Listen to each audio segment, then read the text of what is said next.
Khalid nelayan yang mengungkap adanya korporasi di balik pagar laut sepanjang 30,16 km di Tangerang harus menerima konsekuensi dari keberaniannya.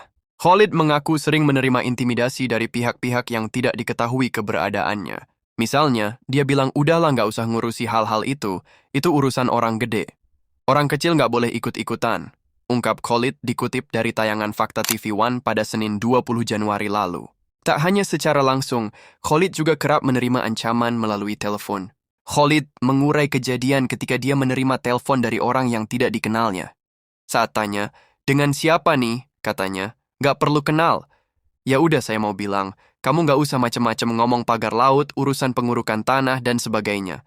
Kamu bisa bahaya kamu, kasihan anak istri kamu, ungkap Khalid. Pihak yang mengancam ini tidak mau mengaku dari mana.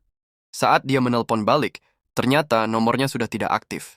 Khalid mengaku pagar laut itu sudah diketahui dia dan para nelayan sejak lama, namun saat itu belum dikotak-kotak. Dia juga pernah berbicara dengan pekerja yang diminta memasang pagar dari bambu tersebut. Pekerja ini mengaku diperintah oleh sebuah korporasi yang cukup ternama di Jakarta. Setiap hari pekerja ini diberi upah Rp100.000. Kalau dibilang pagar misterius begitu rumitnya, saya mah lucu aja.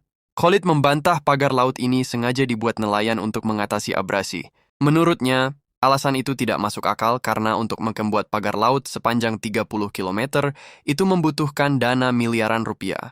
Kalau misalnya swadaya masyarakat, hampir 5 juta bambu. Kalau dikali 4 juta, berapa miliar itu?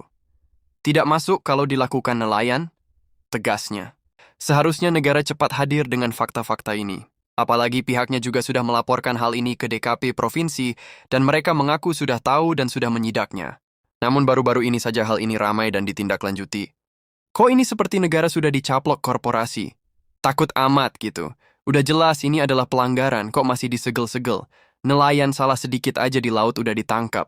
Ini kaitannya dengan pemodal besar, kok seperti takut-takut. Cari apa lagi? Ini udah jelas melanggar, tangkap, cabut, tegasnya.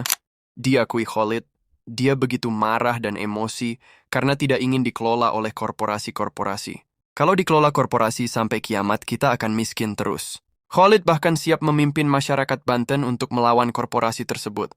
Kalau negara enggak berani melawan korporasi, saya yang akan melawan. Saya akan pimpin masyarakat Banten untuk melawan korporasi itu, serunya. Di bagian lain, Ketua Forum Kebangsaan Provinsi Banten, Laksamana Pertama TNI Purnawirawan Dr. Sony Santoso, menyoroti terkait kisruh pagar laut pesisir Tangerang. Ia meminta pejabat negara pada periode sebelumnya, termasuk presidennya, untuk bertanggung jawab atas permasalahan yang terjadi karena situasi politik semakin gaduh dibuatnya. Kita mempertanyakan, bagaimana bisa pagar laut di pesisir Tangerang ini sampai memiliki hak guna bangunan, HGB?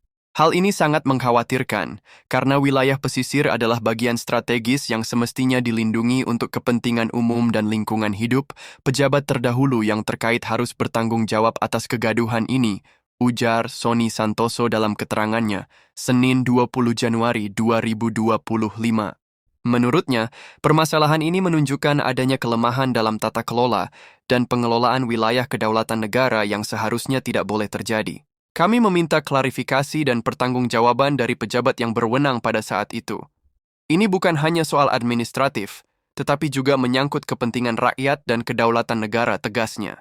Sony menambahkan, keberadaan pagar laut yang memiliki HGB ini menjadi presiden buruk dalam tata kelola pesisir. Ia mempertanyakan proses perizinan yang dilakukan hingga akhirnya aset strategis tersebut terikat dengan kepemilikan pihak tertentu. Apakah proses ini dilakukan sesuai aturan atau ada unsur kelalaian? Pejabat yang bertanggung jawab pada saat itu harus memberikan penjelasan kepada publik, ujarnya. Ia menilai bahwa kasus ini menjadi pelajaran berharga agar hal serupa tidak terulang di masa depan.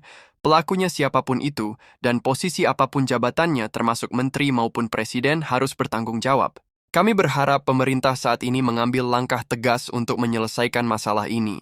Jika ditemukan pelanggaran hukum, maka pelakunya harus diproses sesuai aturan yang berlaku, siapapun mereka, kata Sony. Lebih lanjut, Sony menyerukan agar seluruh elemen masyarakat bersama-sama mengawal kasus ini. Selain Tuhan yang Maha Esa, semua kekuasaan yang ada di muka bumi ini pasti akan punah. Dan ini menurut pandangan mata dan kebijaksanaan. Maka dari itu, rakyat Indonesia tidak boleh takut untuk melawan oligarki.